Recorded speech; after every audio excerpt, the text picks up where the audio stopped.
Wilbourne turned himself in to U.S. Marshal's office at the Federal Building. Wilbourne has been since taken into custody and is currently in the Homicide Bureau for further investigation. Additional information will be provided as it becomes available, but at this point, we do not have any further details to release concerning this incident. I would like to again thank everyone, from the citizens of Memphis, the residents abroad, and fellow law enforcement agencies who have reached out with prayers, condolences, and support. In particular, I want to thank the officers of the Memphis Police Department and the U.S. Marshal Services for their tireless efforts.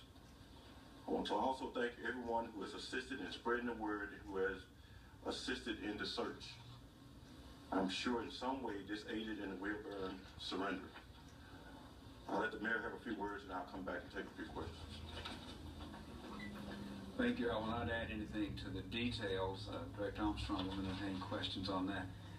I do want to thank the men and women of the Memphis Police Department.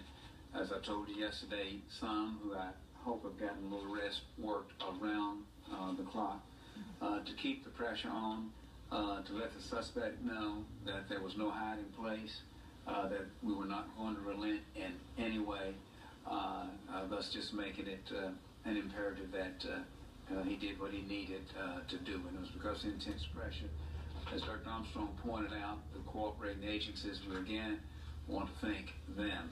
I want to thank those who contacted us, ranging all the way from Iowa to Philadelphia to the White House, just in a prayerful, helpful, it was almost like our nation was a community.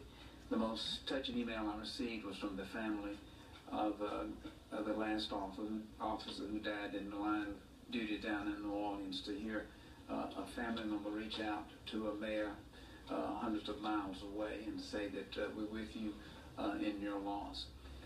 I want to thank those Memphians who generously gave to the reward fund.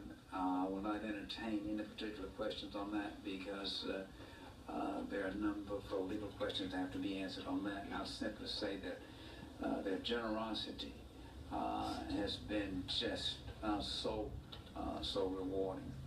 I also want to thank the Bolton family for being willing to receive our calls and stay in touch with us. And again, I join Dr. Armstrong and others in asking you to respect their privacy. All in all, we are a grateful city. We're grateful to the men and women of law enforcement, our own MPD, but all the others, U.S. Marshals, Sheriff's Department, everybody who's going in on this to bring about an intensity of heat that it became evident there was no hiding place, which brought us to where we are here today.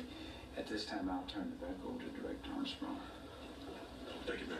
So, can you give us some more details as to how he turned himself in? Did you just walk into the federal building with his attorney? I think he walked. You have to understand this has been an exhaustive search, both physically and mentally. We have literally, this has been a round-the-clock investigation. We've always been one step behind him, or we was one step ahead of him.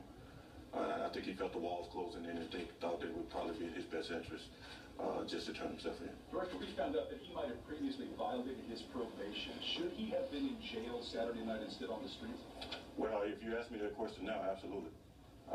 If he's in jail Saturday night, then we're not here today talking about the death of a police officer. You talked about that so many times, the release of criminals, whether it be premature or for whatever other reason. How much does this infuriate you, given the circumstances? Well, I think you have an individual that had more, went above and beyond to demonstrate that he was a violent individual.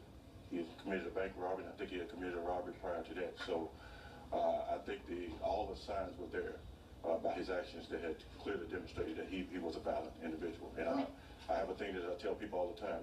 Anybody that robs somebody is one step away from killing somebody. Anybody that resists somebody that rob them, you're one step away from pulling the trigger and killing somebody.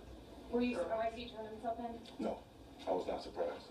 Again, you have to understand we have used literally every resource that we had available to us. And there was an intense amount of pressure on him, and it was just a matter of time before he turned himself in. So to answer your question, no, I'm not surprised. Sir, how did you notify Officer Bolton's family, and what was their reaction? I spoke with a spokesperson from the family by phone. We've been in constant communication with them. I actually had the opportunity to visit with the entire family yesterday at the family's home. But to notify them that the suspect was in custody, we talked by phone.